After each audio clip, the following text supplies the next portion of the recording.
Hi, I'm Bob Tabor with www.learnvisualstudio.net. In this lesson, I want to begin talking about layout, or rather, the process of positioning visual controls and other elements on your application's user interface.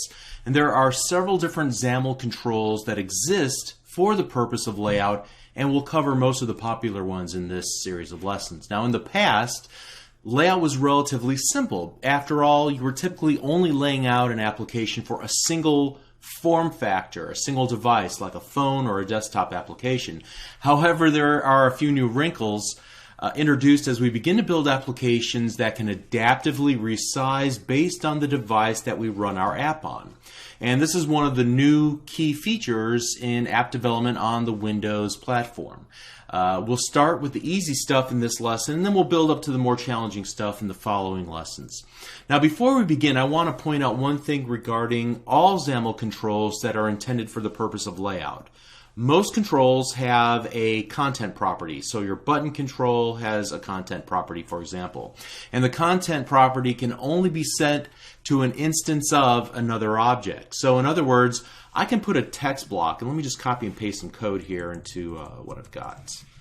I can create here a button with a text block property, but then I also have added an image inside of that button control as well. So whenever I attempt to put more than one control inside of the content property, I get this error, and if I hover over it, it says the property content can only be set once.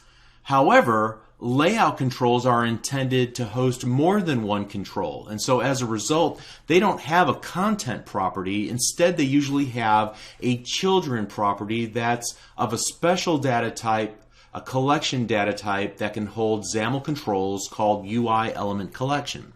In XAML, as we add new instances of controls inside of the definition of our layout control, we're actually calling the add method of our layout controls UI element collection, or rather just the collection property. So here again, XAML hides a lot of the complexity for us and makes our code very concise by inferring your intent by how we write our XAML. Alright, so we're going to begin in this lesson looking at the grid control. Like any grid, it allows you to define both rows and columns to create cells. And then each of the controls that are used by your application can request which row and which column that they want to be placed inside of. So whenever you create a new app using the blank app template, you're provided very little guidance, as you saw here a moment ago. Let me just get rid of that. That's pretty much all you're given to get started. You get a single empty grid with no rows or no columns defined. However, by default, there's always one row definition and one column definition, even if it's not explicitly defined in your XAML. And these take up the full vertical and horizontal space available to represent one large cell in the grid. Now, any items that are placed between that opening and closing grid element are understood to be inside of that single implicitly defined cell.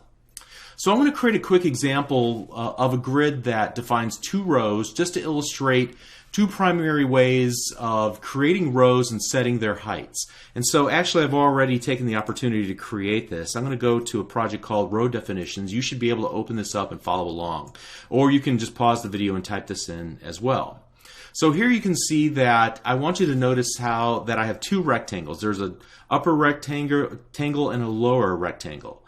And those are defined through a series of row definition objects here. So you can see that I have inside of the grid, I have this property element syntax to define a collection of row definitions with instances of row definition created with their height property set. And here the first one has its height property set to auto, and its second row definition object has its height set to star. And then we have two rectangle objects, and notice that here we're setting the row that this rectangle object wants to put itself inside of. It wants to put itself inside of the row 0. So we can see that this is the first row, row 0, so it's 0 based. And then the second rectangle wants to put itself inside of the grid row equals 1. So it puts itself here in this row. So the first thing to notice is how the rectangles are putting themselves into the various grid rows, and then also how you reference both rows and columns using a zero-based numbering scheme like we saw here. Now the second thing that I want you to notice is this weird syntax, grid.row, and we'll also be setting grid.column in another example here. And these are called attached properties. And attached properties enable an object, in this case a rectangle, to assign a value for a property, in this case the row property, but it could apply to the column property as well, to assign a value for a property that its own class structure doesn't define. So nowhere in the rectangle definition is there a grid.row property or even a row property. These are all defined inside of the grid object. Now the reason why attached properties exist is really an advanced XAML topic that's not actionable at this point in your introduction to XAML, so I'm going to skip that topic. If you want to get deeper into the internals of XAML, then you should search MSDN for articles about both attached properties as well as the loosely related topic of dependency properties. But in a nutshell, attached properties keep your XAML simple.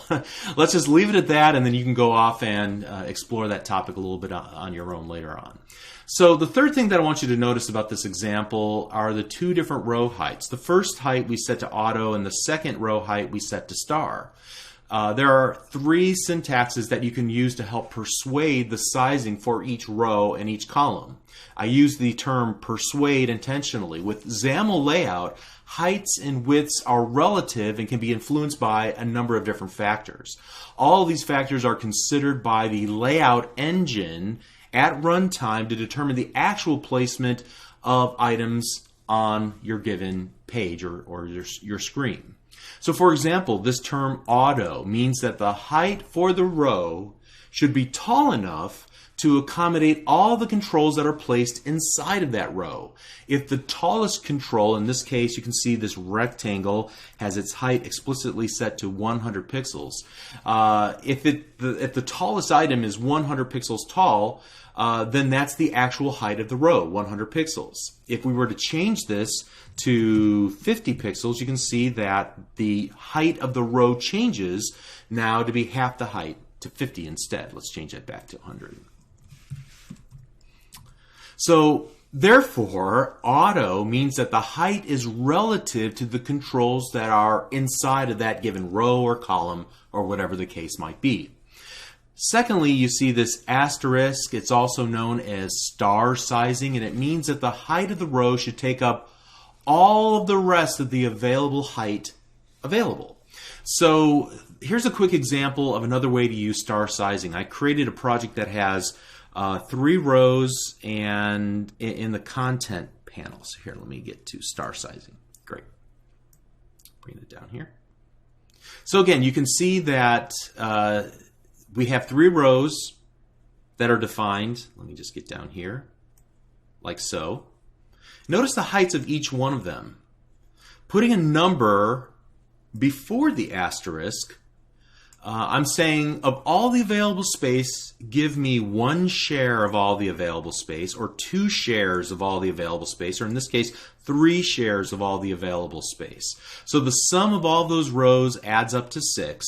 So each 1 star is equivalent to 1/6 of the height that's currently available. So therefore, 3 star would get half of the height that's available as depicted in the output of this example. As you can see, it gets half of the available height. I also want you to notice off to the left-hand side that there are some visual tools that we can use to change the sizing. So for example, I can change from star sizing to auto or to pixel. I can also just type in the given value here, and that would set the height property in this particular case. Besides auto and star sizing, you can also specify widths and heights as well as margins in terms of pixels. So in fact, when only numbers are present, it represents that number of pixels for the width or the height. Now generally, it's not a good idea to use exact pixels in layouts for widths and heights because of the likelihood that various screens will be larger or smaller. So there's several different types of phones. There's several different form factors for tablets and desktops, things of that nature. And so you don't want to specify exact numbers, or else it's not going to look correct on a different form factor. Instead, it's preferable to use relative layouts like auto and star sizing for layout. Now, the one other thing that I want you to notice from this example is that the XAML control widths and heights are assumed to be 100% unless otherwise specified, especially for rectangles. And that's pretty much true for many different controls. Not all controls, like the button control, is not treated this way, but a rectangle, an image control, these are all assumed to be 100% of whatever space that's available, width and height. I also want to point out that a grid can have a collection of column definitions. And what I want to do is show you another example here. And so here you can see that we have a 3x3 grid, 3 row definitions, and then we see that we're also, with property element syntax, defining a column definitions collection that contains 3 columns. Furthermore, you can see that I put a text block inside of each one of the cells. Now, unfortunately, you can't see the numbers here on the designer.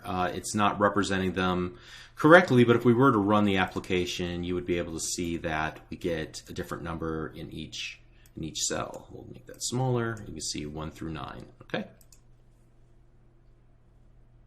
And one of the things that I want you to notice, for example, in this very first cell in the upper left-hand corner, is that I'm not setting a row, nor am I setting a column. And so by default, if you don't supply that information, it's assumed to be 0. So we're assuming that we're putting this particular text block in row 0, column 0. Furthermore, if you take a look at this next text block, I'm setting the grid column equal to 1, but I'm not setting the row, meaning that I'm assuming that to be 0. And I do that here several times throughout this example. So relying on defaults keeps your code, again, more concise, but you have to understand that there's a convention being used here.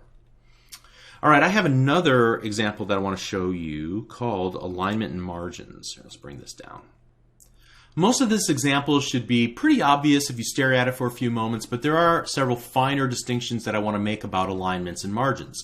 First of all, this example illustrates how vertical alignment and horizontal alignment work, even in a given grid cell. And this will hold true in a stack panel as well when we talk about it in the next lesson. The vertical or horizontal alignment property attributes pull controls towards their boundaries. So by contrast, the margin attributes push controls away from their boundaries. So in this case here, you can see that the horizontal alignment, we're pulling this blue rectangle towards the left-hand side, and we're pulling it towards the top-hand side. Okay. However, if we take a look at a example that has some margins defined here at the very bottom, this white one. So here again, we are pulling the horizontal alignment towards the left, and we're pulling the vertical alignment towards the bottom, and then we're setting the margins equal to 50, 0, 0, and 50. So you can see that the margin will now push the rectangle away from the left-hand boundary by 50. So you can see here that we get that little spacing on the left-hand side, and the margin is pushing the white rectangle away from the bottom boundary by 50 pixels as well. Now, the second observation that I want to make is the odd way in which margins are defined. And we already talked about this, so I'm not going to harbor on this in this lesson. Margins are represented as a series of numeric values that are separated by commas, and this convention was borrowed from cascading style sheets. So the numbers represent the margin pixel values in a clockwise fashion starting at the left-hand side. So in this case, left, top, right, and bottom. All right. A bit earlier I said that it's generally a better idea to use relative sizes like auto or star sizing whenever you want to define heights and widths. So why is it then that margins are defined in exact pixels? Well, Usually margins are just small values to provide spacing or padding between two relative values, and so they can be fixed without negatively impacting the overall layout of the page. I mean, if you want a small amount of spacing between two rectangles, 50 pixels will be enough whether you have a large or smaller size. And if it's not, then you can change it through other techniques that we'll demonstrate later on in this series.